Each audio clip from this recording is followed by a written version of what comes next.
I shall seal the heavens का chapter 5 एक ऐसा रोमांचक अध्याय है जो दिखाता है कि कैसे एक साधारण स्कॉलर अपने बुद्धि से खतरनाक राजनीति में जीवित रह सकता है। आज हम देखेंगे कि कैसे मेंगहाओ में अपनी चतुराई से न सिर्फ अपनी जान बचाई बल्कि रिलायंस सेक्ट में अपनी एक अलग पहचान भी बनाई। ये कहानी है सर्वाइवल की, कनिंग की और एक ऑर्डिनरी पर्सन के एक्स्ट्राऑर्डिनरी ट्रांसफॉर्मेशन की। ये एक ऐसा मोमेंट है जो प्रूव करता है कि दिमाग हमेशा मसल से ज्यादा पावरफुल होता है। रिलायंस सेक्ट में इंडिविजुअल पिल डिस्ट्रीब्यूशन का दिन था और हवा में टेंशन का एहसास था। ये कोई साधारण सेरेमनी नहीं थी, ये एक ऐसा इवेंट था जहां डिसाइपल्स की असली प्रकृति सामने आती थी। मॉर्निंग की गोल्डन रेज रिलायंस सेक्ट के कोर्टयार्ड में फैली हुई थी, लेकिन डिसाइपल्स के चेहरों पर जो एक्सप्रेशंस थे वो बिल्कुल भी पीसफुल नहीं थे। 9 ड्रैगन कार्व्ड स्टैचूज जो कोर्टयार्ड के कॉर्नर्स में खड़े थे, वो भी आज कुछ अलग लग रहे थे, जैसे कि वो भी आने वाले कियोस को सेंस कर रहे हों। मेंग हाओ जो अभी भी फर्स्ट लेवल की कंसंट्रेशन पर था और बैटल एक्सपीरियंस बिल्कुल नहीं था, वो भीड़ में खड़ा होकर अपने आसपास के डिसाइपल्स के चेहरों को देख रहा था। उनके चेहरों पर ग्रीड की वो भावना साफ दिख रही थी, जो कि किसी भी मोमेंट में वायलेंस में बदल सकती थी। यहाँ तक कि जो डिसाइपल्स नॉर्मली फ्रेंडली लगते थे, उनकी आंखों में भी एक अजीब सी हंगर दिख रही थी। मेंग हाओ ने नोटिस किया कि कैसे डिफरेंट ग्रुप्स अपने आप फॉर्म हो रहे थे। स्ट्रॉन्गर डिसाइपल्स एक साथ क्लस्टर कर रहे थे, जबकि वीकर वंस कॉर्नर्स में हाइड करने की कोशिश कर रहे थे। एटमॉस्फेयर में एक इलेक्ट्रिक चार्ज था, जैसे कि स्टॉर्म आने से पहले होता है। कुछ डिसाइपल्स नर्वस लाफ्टर कर रहे थे, जबकि दूसरे कंप्लीट साइलेंस में खड़े थे। ये टेंशन इतनी थिक थी कि आप इसे ऑलमोस्ट फिजिकली फील कर सकते हैं। मेंगहाओ की स्कॉलर ट्रेंड आईज ने ऑब्जर्व किया कि कैसे डिफरेंट ग्रुप्स अपने आप फॉर्म हो रहे थे। स्ट्रॉन्गर डिसाइपल्स एक साथ क्लस्टर कर रहे थे, जबकि वीकर वंस कॉर्नर्स में हाइड करने की कोशिश कर रहे थे। मास्टर अंकल शांगवान शू ने सेरेमनी शुरू की और सभी डिसाइपल्स की नजरें उस एक चीज पर टिकी थी, ड्राई स्पिरिट पिल। ये पिल कोई ऑर्डिनरी रिवॉर्ड नहीं था, ये एक ऐसा ट्रेजर था जो अंडर 5th लेवल डिसाइपल्स के लिए ब्रेक थ्रू में मदद कर सकता था। लेकिन इसके साथ एक डेडली कैच था। जो भी इसे पाता था उसे 24 आवर्स तक इसे अपने पास रखना होता था और हर 2 आवर्स में ये ग्लो करके अपनी लोकेशन ब्रॉडकास्ट करता था। ये प्रैक्टिकली डेथ सेंटेंस था, क्योंकि बाकी डिसाइपल्स इसे छीनने के लिए हंट करते थे। पिल का डिजाइन ही इस तरह से किया गया था कि ये मैक्सिमम क्योस क्रिएट करे। जब ये ग्लो करता था तो इसकी ब्राइट लाइट माइल्स तक दिखाई देती थी और सभी को पता चल जाता था कि ट्रेजर कहाँ है। ये एक क्रूअल गेम था जो सेक्ट के ब्रूटल फिलॉसफी को परफेक्टली रिफ्लेक्ट करता था। इस पिल की वैल्यू इतनी थी कि ये spirit stones worth thousands in gold के इक्विवेलेंट था। एक ऐसी अमाउंट जो कई डिसाइपल्स की पूरी लाइफ सेविंग से भी ज्यादा थी। आशु, यहां समझना जरूरी है कि रिलायंस सेक्ट में लॉ ऑफ द जंगल चलता था। स्ट्रॉन्ग डिसाइपल्स वीक वंस को प्रे करते थे और रिसोर्सेज के लिए वायलेंस बिल्कुल नॉर्मल था। सेक्ट के फाउंडिंग प्रिंसिपल्स ही यही थे कि केवल स्ट्रॉन्गेस्ट सर्वाइव करते हैं। यहाँ कंपैशन या मर्सी जैसी चीज़ों को वीकनेस समझा जाता था। डिसाइपल्स को बचपन से ही ये सिखाया जाता था कि अगर तुम स्ट्रांग नहीं हो तो तुम्हारा कोई वैल्यू नहीं है। ये फिलॉसफी सेक्ट के हर एस्पेक्ट में डीपली एम्बेडेड थी।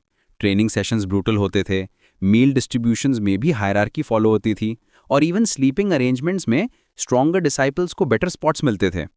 सेक्ट के एल्डर्स इस सिस्टम को एंकरेज करते थे, क्योंकि उनका बिलीफ था कि ये रियल वर्ल्ड के हार्श रियलिटीज के लिए डिसाइपल्स को प्रिपेयर करता है।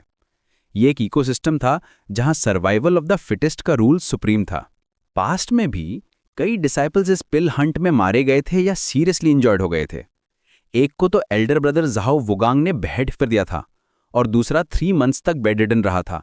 ये स्टोरीज सेक्ट में लेजेंड्स बन गई थीं और नए डिसाइपल्स को डराने के लिए यूज होती थीं।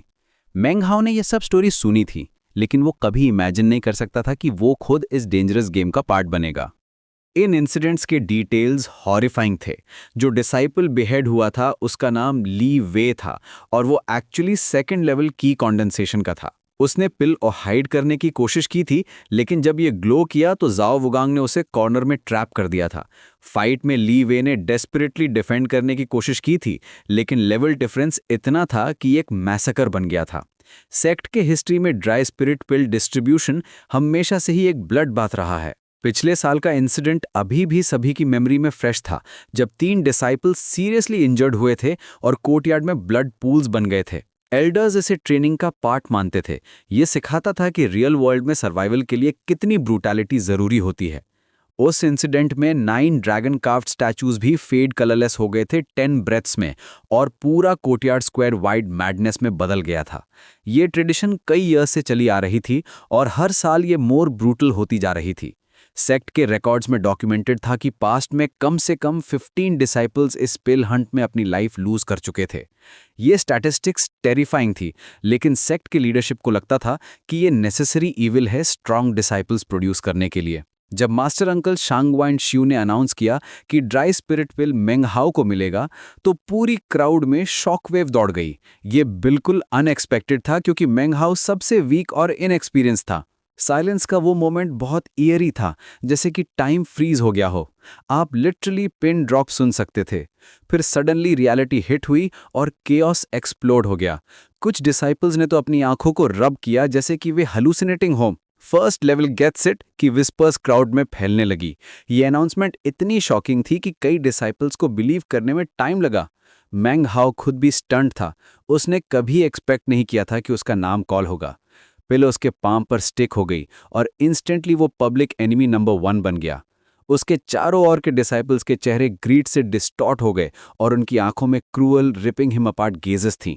ये ट्रांसफॉर्मेशन देखना टेरिफाइंग था, जैसे कि civilised human beings suddenly wild beasts बन गए हों। उनकी बॉडी लैंग्वेज कंप्लीटली चेंज हो गई और वे स्लोली उसे घेरने लगे। ये मोमेंट साइकोलॉजिकल हॉरर का था। मेंग हाओ ने देखा कि कैसे डिसाइपल्स जो सेकंड्स पहले तक नॉर्मल कॉन्वर्सेशन कर रहे थे, अब उसे ऐसे देख रहे थे जैसे कि वो कोई प्रे हो। उनकी आंखों में जो हंगर थी वो प्योरली एनिमलिस्टिक थी। कुछ डिसाइपल्स अपनी लिप्स को लिक कर रहे थे, जैसे कि वे ऑलरेडी उसकी डिफीट को टेस्ट कर रहे हों। हान जोंग जो 5th लेवल था और इनर सेक्ट प्रमोशन के एक ब्रेक थ्रू अवे था, वो सबसे पहले थ्रेट देने वाला था। उसकी आंखों में एक डेंजरस ग्लीम था और उसकी वॉइस में मेनेस था जो मेंग हाओ की स्पाइन को चिल कर गई। उसने साफ कहा कि मेंग हाओ को पिल टॉस करनी चाहिए या थ्रैश्ड होने के लिए रेडी रहना चाहिए। टॉस इट और get thrashed, next year marks your death anniversary. उसके वर्ड्स में कोई जोक नहीं था, ये प्योर इंटिमिडेशन था। हान जोंग का कॉन्फिडेंस उसकी पावर से आता था। 5th लेवल की कॉन्डेंसेशन होना मतलब था कि वो मेंग हाओ को लिटरली 1 मूव में फिनिश कर सकता था। उसकी कल्टीवेशन लेवल का डिफरेंस इतना था कि ये अडल्ट और चाइल्ड के बीच के फाइट जैसा था। हान जोंग ने पास्ट में भी कई वीक डिसाइपल्स को बुली किया था और उसे पूरा कॉन्फिडेंस था कि मेंग हाओ भी इजीली सरेंडर कर देगा। दूसरे डिसाइपल्स भी उसे घेरने लगे और एटमॉस्फेयर बेहद टेंस हो गया। मेंग हाओ को रियलाइज हुआ कि वो सीरियस ट्रबल में है। उसके आसपास का सर्कल तेजी से श्रिंक हो रहा था और एस्केप रूट्स ब्लॉक हो रहे थे। कुछ डिसाइपल्स अपने स्पिरिचुअल एनर्जी को एक्टिवेट कर रहे थे और एयर में डेंजरस वाइब्रेशंस फील हो रही थी। सर्कल में जो डिसाइपल्स थे, उनमें से कई 2nd और 3rd लेवल के थे। ये प्रैक्टिकली एक पैक ऑफ वुल्व्स था जो एक हेल्पलेस शीप को सराउंड कर रहा था।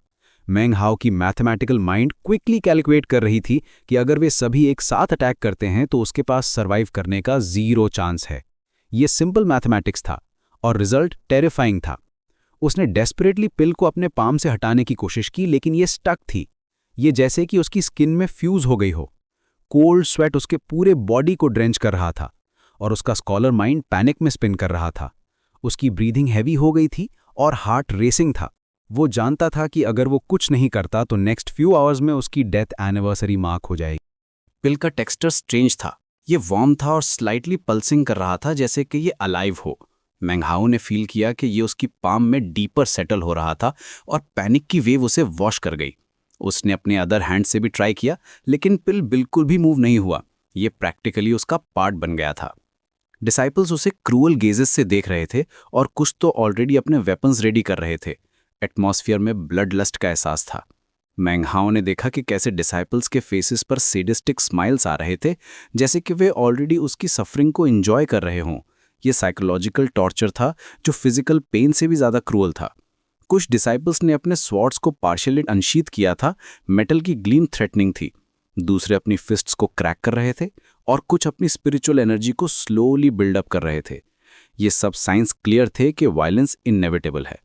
मेंग हाओ ने रियलाइज किया कि ये प्रोबेबली उसकी लाइफ के लास्ट फ्यू मिनट्स हैं।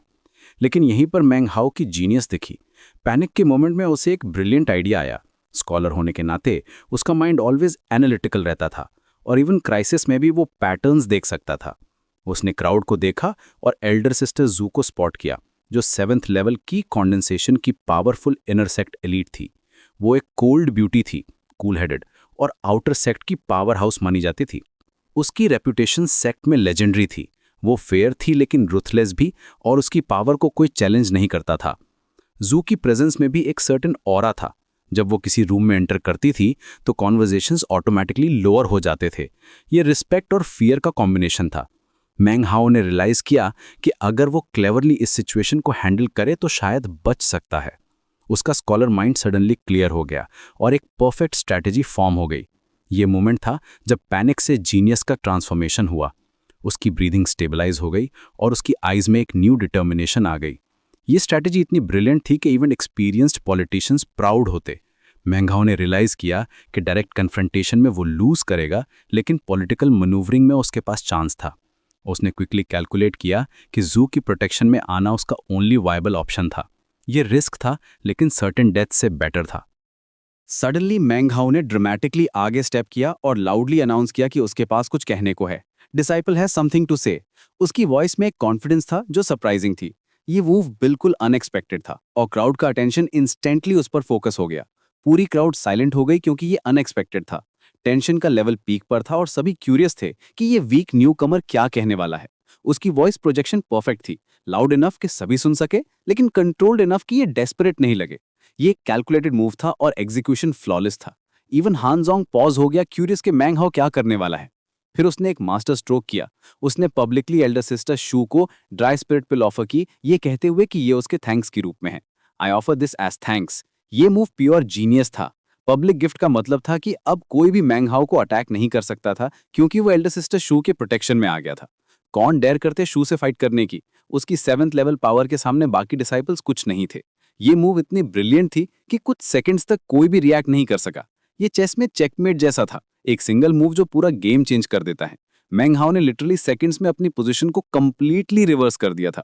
क्राउड में अपरोर मच गया क्योंकि किसी ने भी ऐसी स्ट्रेटेजी एक्सपेक्ट नहीं की थी। Genius, public gift blocks all thieves, who fight shoe now की वॉइसेस क्राउड में सुनाई देने लगी। ये मूव इतनी ब्रिलियंट थी कि इवन एक्सपीरियंस डिसाइपल्स को समझने में टाइम लगा। मैंग हाओ ने एक सेकंड में पूरा गेम चेंज कर दिया था। जो डिसाइपल्स पहले उसे थ्रेट कर रहे थे, अब वो हेल्पलेसली खड़े थे क्योंकि शू के अगेंस्ट जाना सुसाइड था। कुछ डिसाइपल्स में फ्रस्ट्रेटेड ग्रोन्स निकाले क्योंकि वो रियलाइज कर गए थे कि उनका अपॉर्चुनिटी गॉन हो गया है। हान जोंग का फेस पर्टिकुलरली सावर था। वो समझ गया था कि उसकी इंटिमिडेशन टैक्टिक्स अब यूजलेस हैं। एटमॉस्फेयर में फ्रस्ट्रेशन और एडमिरेशन का एक स्ट्रेंज मिक्स था। एल्डर सिस्टर शू भी इनिशियली शॉक्ड थी, लेकिन फिर उसने सिचुएशन को समझा।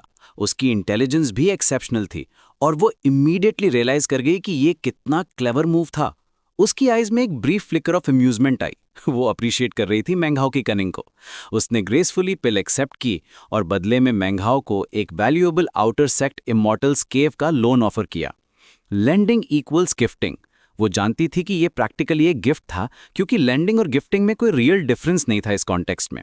शू की जनरॉसिटी भी स्ट्रेटेजिक थी। वो रिकॉग्नाइज कर रही थी कि मैंग हाओ की इंटेलिजेंस फ्यूचर में वैल्यूएबल एसेट हो सकती है। Smart people always smart people को अप्रिशिएट करते हैं। इमॉर्टल्स केव का वैल्यू भी सिग्निफिकेंट था। ये एक प्राइवेट कल्टीवेशन स्पेस था जो नॉर्मली सीनियर डिसाइपल्स को मिलता था। इसमें एनहांस स्पिरिचुअल एनर्जी कॉन्सेंट्रेशन था और ये मैंग हाओ की कल्टीवेशन स्पीड को सिग्निफिकेंटली बूस्ट कर सकता था। ये प्रैक्टिकली एक ट्रेजर था जो मनी से नहीं खरीदा जा सकता था। पीक एल्डर्स जो ये सब देख रहे थे वो हार्टी लाफ्टर में एक्सप्लोड हो गए। उन्होंने मैंग हाओ की इनेट इंस्टिंक्ट्स की प्रेज की और कहा कि वो ट्रू रिलायंस सेक्ट एसेंस को समझता है। Rely on the strong. Innate instincts just entered, already relies on the strong. True reliance sect essence. This kid is in bad, splendid. Master uncle शैंगवान शू ने भी अप्रिशिएट किया कि कैसे मैंग हाओ ने जस्ट एंटरिंग के बाद ही सेक्ट की पॉलिटिक्स को समझ लिया था। उनकी अप्रूवल मैंग हाओ के लिए ह्यूज वैलिडेशन थी। एल्डर्स का रिकग्निशन मतलब था कि उसका फ्यूचर सेक्ट में ब्राइट था।